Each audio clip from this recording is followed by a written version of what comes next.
Well, here we are. It's the final week of our Ruth study, and we've been looking at how God is using imperfect and messy lives of people to orchestrate this beautiful, beautiful mosaic. And we've seen this through the story of Boaz and Ruth. We, at the beginning, talked about Elimelech and the mess that he created by a choice to move to Moab, a godless country. But yet through that move, we're introduced to a woman named Ruth. That Ruth then chose to forsake her gods, to forsake her country, and go with Naomi, a very bitter woman, back to Bethlehem, where God was working. There was a famine in the land of Bethlehem that pushed Elimelech and his family to Moab, but now God has provided again for his people there. And through him providing, Naomi moves back, and they come in contact with someone who's known as the Redeemer, Boaz. And Boaz chooses to not only redeem the land for financial gain and provide for Naomi and Ruth, but he also provides a family for them. And we read last week about the marriage between Boaz and Ruth that ultimately resulted in a grandchild. And I cut off specifically last week at the name of what this child was. We left off in verse 17 where they said that a son had been born to Naomi. But I didn't read the name for a specific reason, because this culmination, this ending point right here is the whole purpose of why we talk about God's sovereignty and the plan that he is orchestrating. Because through these two people, ultimately we get King David. And this is what we read in Ruth 4, verse 18. It says this. The last half of verse 17. It said, a son is born to Naomi. They named him Obed.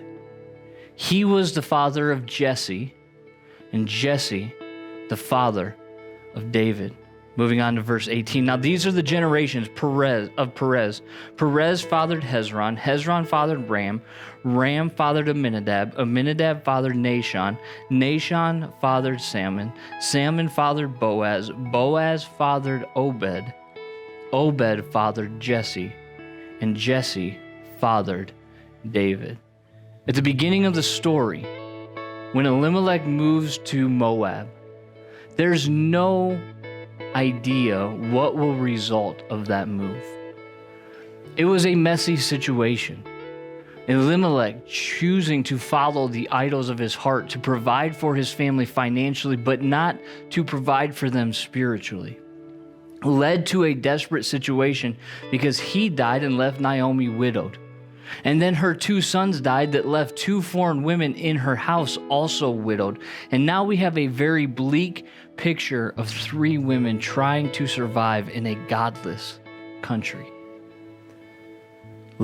Thankfully, as God was orchestrating and taking these beautiful but yet broken pieces, he was crafting together a work of art that would ultimately result in someone we know well, and that is King David.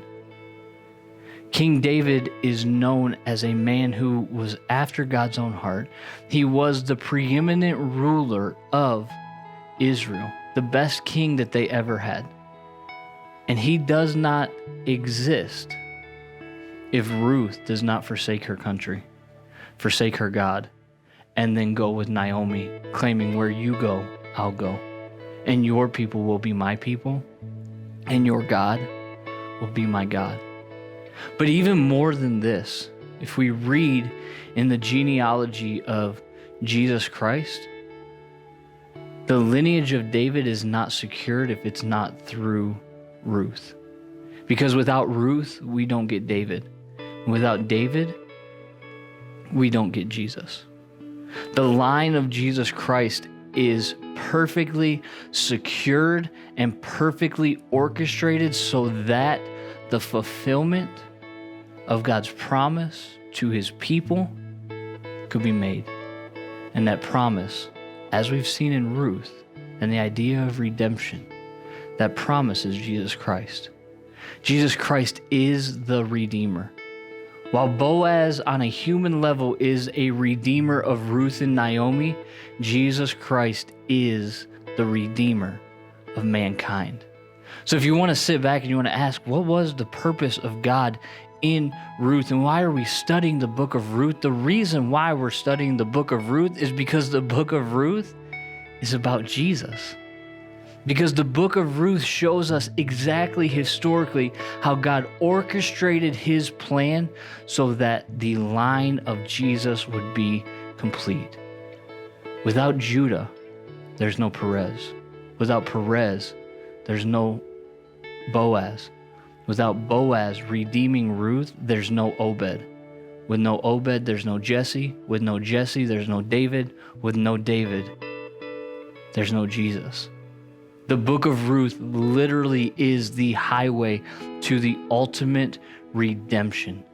Those of us who've been cast and mired by sin now have the opportunity to meet our Redeemer, the one who knew no sin yet took our sin upon him so that we might be clothed in his righteousness. How much greater is our redemption because of that than even the redemption of two women who were destitute and looking for financial and family security? There's no comparison. The redemption of Jesus Christ is greater than family and financial security because the redemption of Jesus Christ is about eternal security. It's about your soul. It's about your eternity.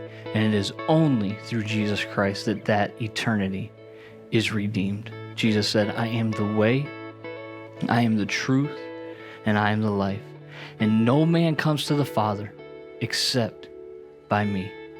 The redemption story of God, the way that God has chosen to redeem his people, is orchestrated through his sovereignty by messy lives being put into a mosaic that is just absolutely beautiful and awe-inspiring.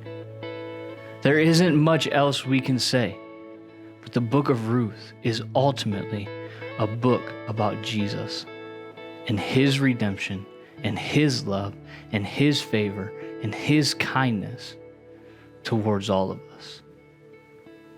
And that's why we study the book of Ruth.